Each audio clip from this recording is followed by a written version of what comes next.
Broadcasting from the business capital of the world, this is the Podcast Business News Network.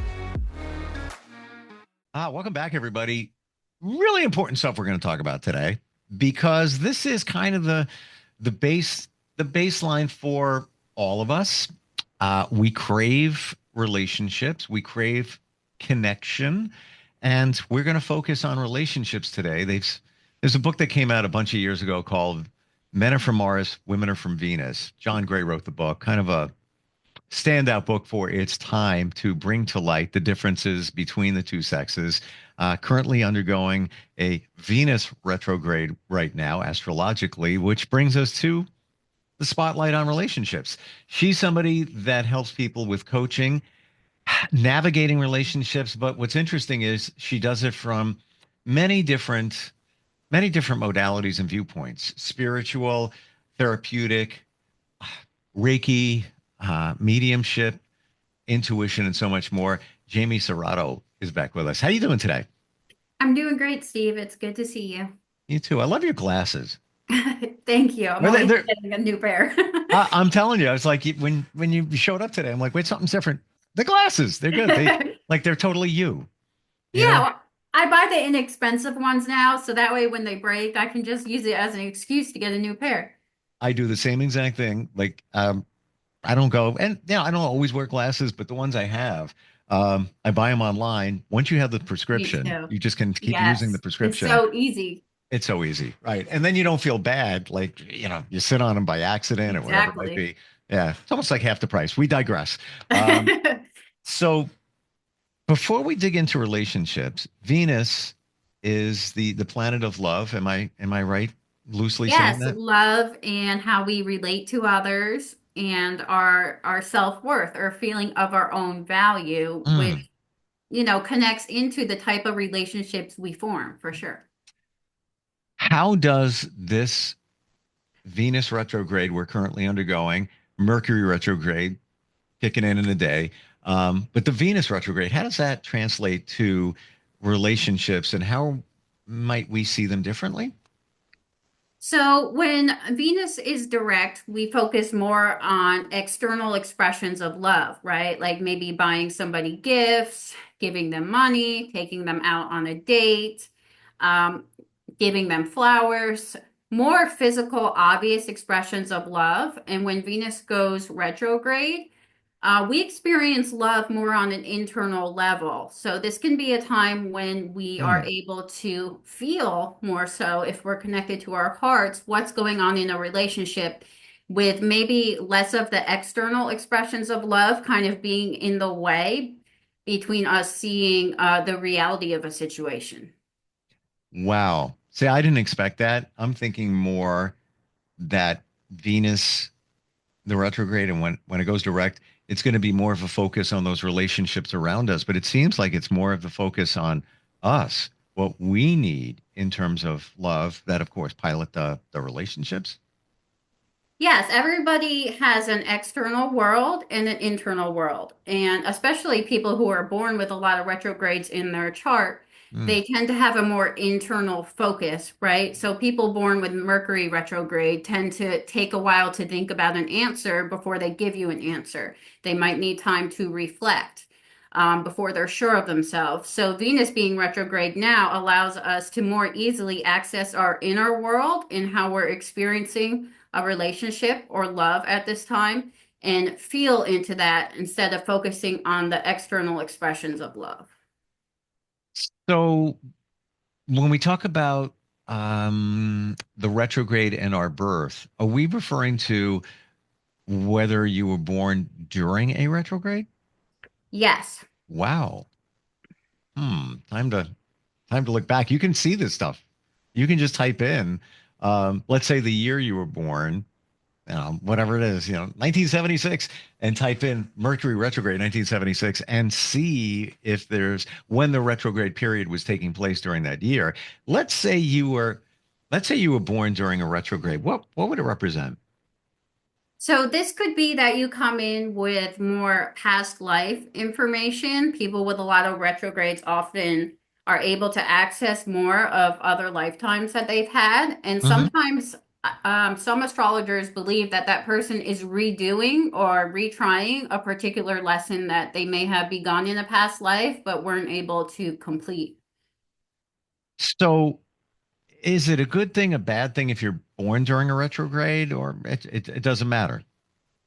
I think it matters in that if you know you're born with a particular planet retrograde, you might give yourself more grace in that area, right? So if you know you have Mercury retrograde, you may know that you need to take time to think about something before you come up with an answer. And then you can pace yourself and say, hey, can I get back to you in a few days? And you can work more with your own natural rhythm if you're aware of certain retrogrades in your birth chart. When we talk about the Venus retrograde, does that happen every year? I think it happens about every other year. Okay. So I just double checked. I wasn't born during a Mercury retrograde, but I was born during a Venus retrograde. No, actually, no. Wow, Wait a really? minute. Hold on. Hold on. I stand corrected, double checking. I am incorrect about that. Yeah, I wasn't born during Jupiter retrograde doesn't mean as much. So yeah, Venus and Mercury. I'm clear. You're safe. I'm safe, I guess. I don't know. Um, in relationships, many of us hide things. We're not really being ourselves. Is this a time during these two retrogrades at this present time? Is this one where we should reveal more of ourselves, be more who we really are, be true to ourselves? Absolutely. And I think if, your values have changed and your beliefs have changed, this can be a good time to kind of look at your relationships and see, are they still aligning with who you are now compared to who you were 6 months or a year ago? I 1 billion%, and I don't want to feed into anything. I just kind of lean back on it. I find myself very much so doing that, looking at relationships at this time and seeing if they fit. It fit me, you know. Um, it's amazing. Even it could be somebody you met a couple of years ago, and now you look at it, it's like not a romantic thing. I'm just in general. It's like, I don't know. I don't want to hang with them anymore. They're not. I thought it was this. It's really not. It's really this, and doesn't really support me at this time. Yeah, and I think we're at a time in our evolution where it's really important for us to have relationships around us that are definitely supportive, right? Obviously supportive, especially if you're on a healing journey and you've been through a lot of things. It's kind of like if someone is just kind of there, if they're not contributing to your life in a positive way, they can actually be draining you or, taking from you in a way. So it's very important to evaluate your relationships and make sure everyone who you are close with, Mm. physically and energetically, is in alignment with your path and your purpose. During this period, is that the best time to do it? Yes, and I also think with this lunar eclipse, which we're coming up to tomorrow, a lot of people might be getting hit with realizations because a lunar eclipse, it reveals things, it illuminates things because the sun and the moon are opposite one another, and we see that contrast. It becomes very visible, and it also makes things that have been unconscious or hidden more obvious and more visible. I forgot about that. Thank you for the reminder. And a full moon we're talking about here. Yes, a full moon and a total eclipse, not a partial. So it's a very strong transit. It's a big deal. Yes, I've actually heard a lot of readers that I resonate with online saying this week is almost like the Big Bang of the new Earth. Like things are shifting and timelines are changing massively during this week and this lunar eclipse. I feel a little uneasy, to be Makes honest. you kind of nervous, huh? Yeah, yeah, yeah. Like, all right, what's coming my way? What look, uh, you know, um, arguments, It change of can be. plans. Hmm. Hmm. The thing to remember about arguments is that you don't have to engage with them, right? If you don't feed the conflict your energy, you're starving that energy out, right? And it will go away. Okay, don't engage. Don't engage with the ego conflicts if you can. It seems, though, based on what we're talking about, that the universe wants you to be you, be the real you, and Hmm. that can lead to that. mm, conflict, confrontation. Yes. You're With 100% right. So Yeah. then part of you wants to stand up for you, but then the other part of you like, I don't want to deal with that. I want to lean back on that. So I guess it's a delicate balance over the next week or two. As you become more and more authentic and you realize who you are, things that are not a match become more and more obvious. And oftentimes, these arguments or conflicts, these are people from our past who are still looking to engage with a past version of us. So, like maybe years ago, I would have engaged in certain arguments. I would have tried to defend myself, where now I say, well, the truth doesn't need any defense, right? Truth speaks for itself. Yes. So yeah, it can definitely be a time when arguments come up, but people are often looking for a version of you that doesn't exist anymore as you become more authentic. That what you just said, I believe, is huge because we're always evolving.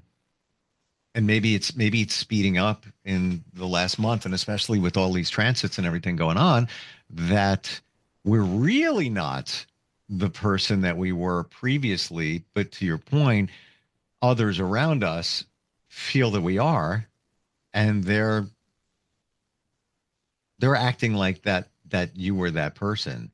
Never saw it that way. Wow.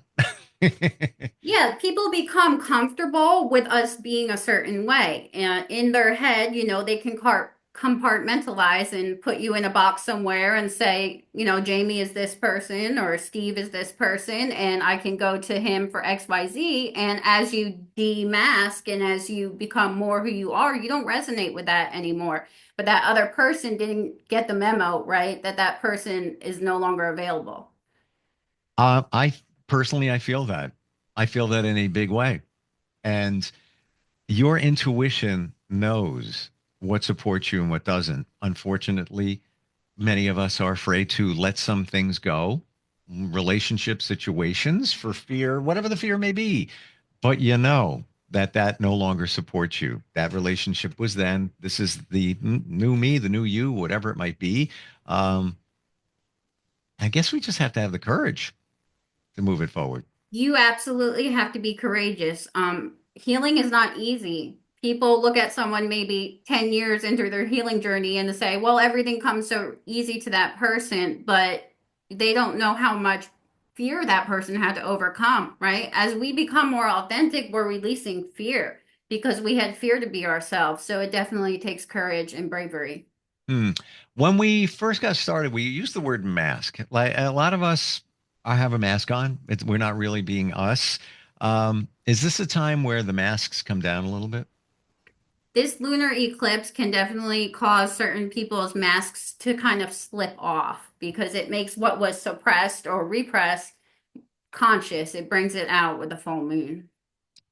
Brings to mind a song that came out a bunch of years ago, and it was by Billy Joel. It's called "The Stranger," and I just called it up here, and it addresses what we're talking about. We all have a face that we hide away forever, and we take them out and show ourselves when everyone has gone. Some are silk, some are steel, some are silk, and some are leather. They're the faces of a stranger, but we'd love to try them on. So it's almost as if I'm getting from that. We like to try these different masks, these different, but we're not really being us. Even in private moments, we're really not being us. We're being what we think we need to be, maybe what we should be. But how can we harness the power of what's going on around us and tap into our true self? Is there a way? I think you have to tap into your own power source, right? The your power comes from your solar plexus. That's where all your confidence flows through. And as you remove masks and you become less fearful of being yourself, your solar plexus is strengthened and it becomes stronger and stronger. And then you really can't pull anyone else out of their own lack of authenticity, but you can be an example and a role model, and you overcoming your fears will help lead other people to follow as well. Have you gone through that journey where you personally realized who you are, or better, do we ever realize who we really are? I think we're always on a journey to becoming more authentic and getting closer to feeling like who we really are. Do you remember that feeling when you felt it for the first time, where you said to yourself, I'm me, or I'm the closest to what I think should be is me. Do you remember that feeling? I do. When I left my last typical 9 to 5 type nursing job, and I started giving myself permission to express myself authentically and creatively, it started out with just 2 or 3 minute videos I posted to Instagram speaking about the things I was truly interested in. Um, that was the first time that I really started to see a glimmer of, my inner child and who I could be if I gave myself permission to be authentic. And did you find along the way that that feeling of I'm truly being me started intensifying and getting kind of maybe like bigger? Yes, it was like a small light, almost like an orb that grew and grew and grew as I watered it and, I gave it sunlight and I took breaks when I needed breaks, but I kept growing it. I didn't give up on it. And it's like my authenticity and my true light and power grew bigger and bigger and bigger, and it's still expanding every day. Do you look back even a few years and say to yourself, and I don't mean this in a bad way, but who was that person? Like who are they again? Like it's almost like a literally or figuratively like a different person. I do, and I give myself grace and forgiveness because I was doing the best I could at that time with what Yep. I knew how. I Yep. didn't know another way to survive. I didn't know another way to be accepted by other people, and I took on that mask out of fear. So I forgive myself for living inauthentically, but I'm so much happier and so much more fulfilled, and I'm attracting such better connections and people and opportunities into my life now that I'm living an authentic life. When you talk about those connections, I believe part of it is you're being you. So you're being genuine. And who wants to be around somebody who's not genuine? I don't know anybody. How do you raise your vibration to attract the people that you want in your life and attract the things that you want? There are many ways to raise your vibration, but being authentic is a big one. Just naturally being yourself. You can't find your people if you're not being yourself, right? Because the people that are looking for you, they're looking for the authentic, real you. They're not looking for that fake person. So when we are being fake or wearing a mask, we attract people to us who are often also wearing masks and are not a vibrational match to our authentic self. So just being authentic and making those choices that you're afraid to make will help draw in authentic connections as well. So I guess I'm pivoting over to intuition, but how do you know that the choices you're making are the right choices for you, whether it's people, situations, whatever? They will make you feel good. So as far as ways of raising your vibration, there's the obvious stuff, right? Like exercising, taking walks, getting out in nature, drinking lots of water, Mm. meditation, yoga.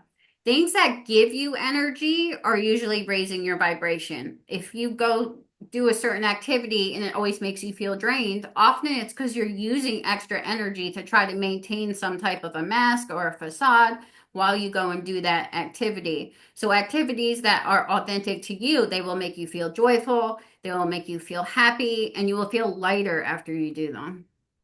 I think it really just comes down to doing what you feel good about doing because so many of us get wrapped up in the world of others. And, we show up for something. It's like, I don't want to be here. I'm just going to do it because, or, you're not really doing what you want. Sometimes we have to, but for the most part, I, I'm not doing that anymore. I made that decision. Yeah, my life changed when I started asking myself, what do I want? What do I want to do this? Right? Right. So that's how you get connected to your heart and your inner child. Of course, you're right. Sometimes we have to do things we don't want to do to support ourselves and the people we care about. But ultimately, in an ideal world, we would be only doing things that we want to do instead of the pressures that other people place on us. Well, therein lies the self care, releasing the guilt, because a lot of us do things that others want us to do, because we do it out of guilt. And maybe that's all Yes. going to change in the next week or so.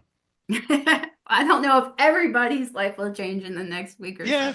But you know But what? I'm thinking, whether you're aware of it or not, you're going to have those flashes in your mind. Like just, maybe question things a little bit more. Just like for a split second, like, I don't know if I want to do that. I never had that thought before. I always was on board for whatever that might be, but I'm not mhm. feeling it today. Full moon. I know that you harness the power of astrology in many regards. Crystals, is that, I hear it's a recharge. You should put them on Yes. windowsills and stuff. Yes, you can absolutely recharge your crystals during the full moon. You can put them out under the moonlight, say a prayer, and leave them out for a day or two during the full moon to charge them and cleanse them. Same thing with bracelets too. Yeah, I mean, it's all about your intention, right? So technically, any object can hold an energy and an intention. So you can absolutely do that with your jewelry if you want. All right, let me and I'm totally on board. Intention is like one of my top words. It really is.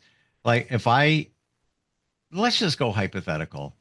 This pen, this pen will be with me from now until whenever.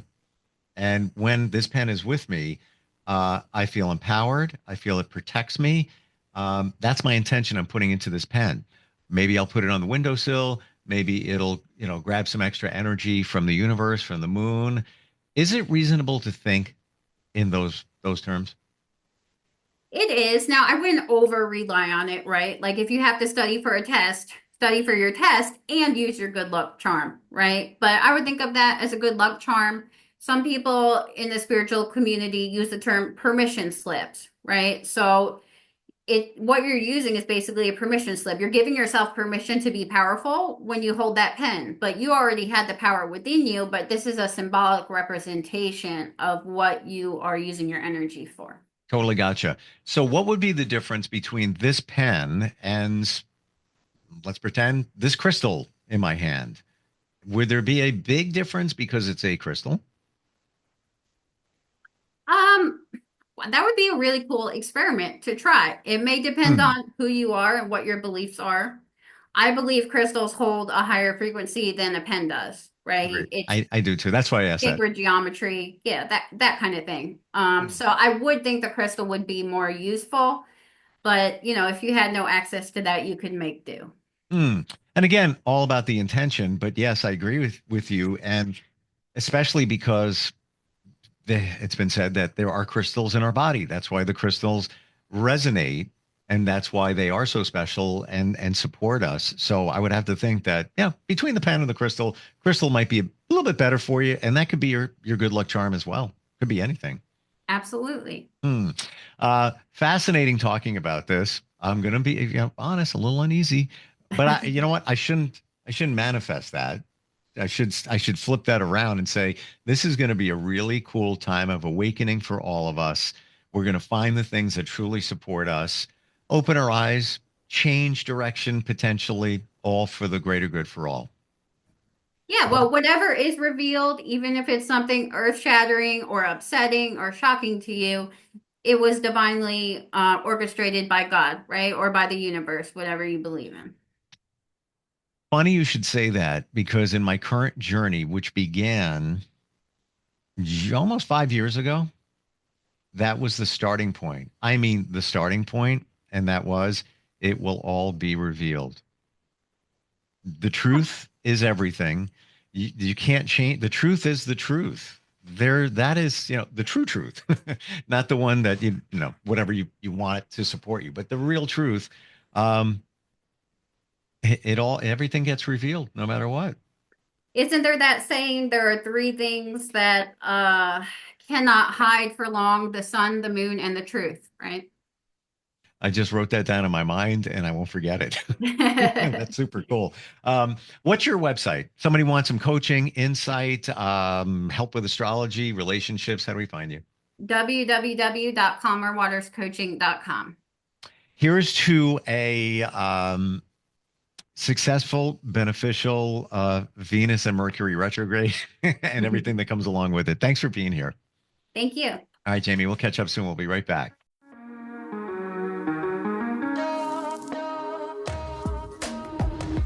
Broadcasting from the business capital of the world, this is the Podcast Business News Network.